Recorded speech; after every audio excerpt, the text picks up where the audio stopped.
já deve ter sentido dor em algum momento da sua vida. Mas afinal, você sabe por qual motivo sentimos dor? Sabe a diferença entre dor aguda e dor crônica? Você sabe se uma delas pode indicar uma doença grave? E se fosse para calcular a intensidade da sua dor? Qual seria? Essas e outras perguntas sobre dor serão respondidas agora pelo neurocirurgião especialista em dor, Dr. Cláudio Correia. Vamos conferir? Você já sentiu dor? Onde? Que tipo? Olha, dores a gente sente muito. Agora chegando à idade então, mas eu sinto muita dor muscular, né? E um pouco de dor de cabeça também. E agora com a idade começa a dar dor nas costas. Na coluna, tornozelo, joelho, coisas do gênero. Eu sinto dor no joelho. A dor é a transformação de um estímulo que pode ser físico, químico ou biológico num potencial de ação que vai ser interpretado no cérebro como dor. A diferença que se faz entre a dor aguda e crônica é uma diferença, primeiro, temporal. Aquela dor que cessa antes de completar 3 meses da sua existência e, frequentemente, muito mais precoce do que esse tempo todo, ela é considerada temporalmente como uma dor aguda. E a dor neuropática é uma dor crônica, que ela geralmente é aquela que perdura por 3 ou mais meses. Os tipos de dores mais comuns são: em primeiro lugar, são as dores de cabeça. E em segundo lugar, são as dores de coluna. 90% da população vai sentir dor de coluna em algum momento na vida. E dessas dores, qual foi a pior dor que você já sentiu? Coluna. Enxaqueca. Uma dor na coluna.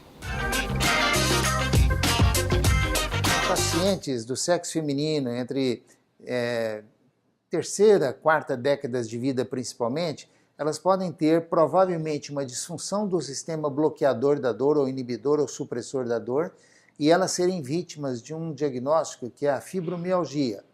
Então, aí é uma nítida prevalência no sexo feminino mais jovem. Não quer dizer que mais idosos ou mais jovens ainda do que terceira e quarta década não possam ter fibromialgia.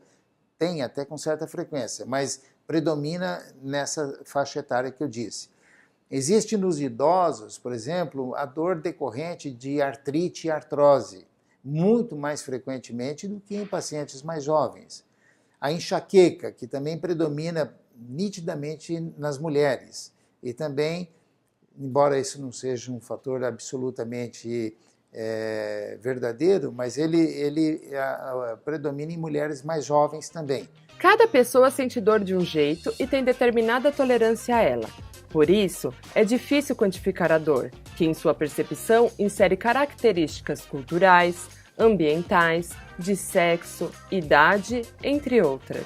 No entanto, você sabia que é possível medir a intensidade da dor por meio de uma fita ou faixa como esta? Existem escalas chamadas analógicas visuais que você ensina para o paciente que está na sua frente. Por exemplo, aqui nessa escala nós podemos falar de várias situações. Por exemplo, a cor mais tênue, a cor mais clara, assim, que não é próxima do fogo, do vermelho, é onde tem menos dor. Então, à medida que isso vai mudando de intensidade na sua coloração, você vai tendo uma intensificação da sua dor. Aqui você considera que é o motivo da sua consulta. Outra que é a que eu mais gosto é você, por exemplo, você considerar 0 a ausência da dor e 10 a máxima dor. E tem também a feição da face, né? Uma face sorridente, é claro que não está com dor. E uma face carrancuda, é lógico que está com dor. Então, essa escala de baixo, que eu acabei de falar, é mais para criança. 5 ou 6. Aí na balada é o 10, quando eu tô de salto. Chega a 8. Eu acho que é a 6. Alguns fatores podem aumentar a intensidade da dor, como má alimentação, sedentarismo, tratamento invasivo de algumas doenças como câncer, depressão, ansiedade e estresse. Você era uma pessoa saudável, sadia do ponto de vista mental. Mas agora você tem 8 meses que você está com uma dor crônica.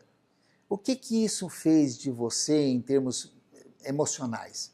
Você ficou muito mais triste do que normal, você ficou muito mais irritado do que o normal, você ficou nervosa muitas vezes com coisas pequenas. Por quê? Porque você está com dor. Você já se sentiu deprimido por causa dessa dor? Demais, sempre. A dor é muito incômoda, né? Você trabalhar com dor, você fazer alguma coisa com dor, realmente é complicado. Não, eu acho que quando a gente fica com essa dor, a gente tem a tendência de ficar mais isolado, ficar mais tranquilo em casa, né? Não quer falar com as pessoas. Mas não uma depressão, mas ficar um pouquinho mais isolado, sim. Mas afinal, como tratar a dor? Será que o analgésico presente na casa de muitos brasileiros é indicado para qualquer situação? Você já tomou remédios caseiros sem a prescrição médica para essas dores? Já. Nunca tomei. Eu sou contra tomar remédio por conta própria, porque as pessoas têm essa mania no Brasil, muita gente é hipocondríaca. E eu acho que não deve fazer isso, não deve. Não, muitas vezes em casa mesmo, né? E com o Dr. Google, né? A automedicação é um ato, ainda que feito muitas vezes com boa vontade, às vezes até uma pessoa que sugere, um parente, alguém que tomou uma medicação com uma dor parecida com aquele que ele está queixando, ela é um erro. É um erro porque ela pode até dar certo, mas ela pode mascarar uma doença importante, porque eu já disse aqui que um dos sintomas na dor aguda, principalmente, de alerta, é a dor. Se você começa a simplesmente aliviar a dor e não procurar recurso para saber se aquela dor, que nunca você antes teve esse tipo de sintoma, e que está ali todo dia incomodando, às vezes a cada semana aumenta um pouquinho, e o paciente fica automedicando, ele está correndo um grande risco de retardar um diagnóstico e, obviamente, comprometer a qualidade do tratamento que ele deveria receber muito antes se não tivesse feito esse erro. O tratamento da dor crônica precisa ser multidisciplinar, ou seja, medicamentoso, físico, fisioterápico, psicológico e tratamento cirúrgico. Em medicina se deve começar do mais simples para o mais complexo. E o mais simples é o tratamento medicamentoso.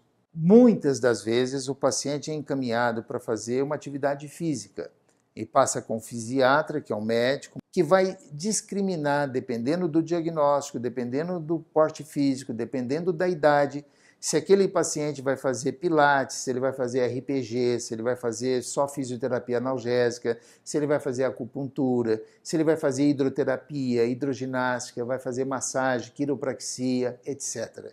Alguns desses pacientes que, por causa da sua dor, gerou uma intensa irritabilidade, ansiedade, angústia e depressão, eles são encaminhados para a área da saúde mental, que tem o psiquiatra e que tem a psicóloga. Isso não esquecendo dos procedimentos operatórios, quando todo esse tratamento conservador já foi proposto e o resultado foi aquém daquilo que se esperava, principalmente pelo paciente, mas obviamente por toda a equipe que está conduzindo o caso. Importante saber, sentir dor não é normal.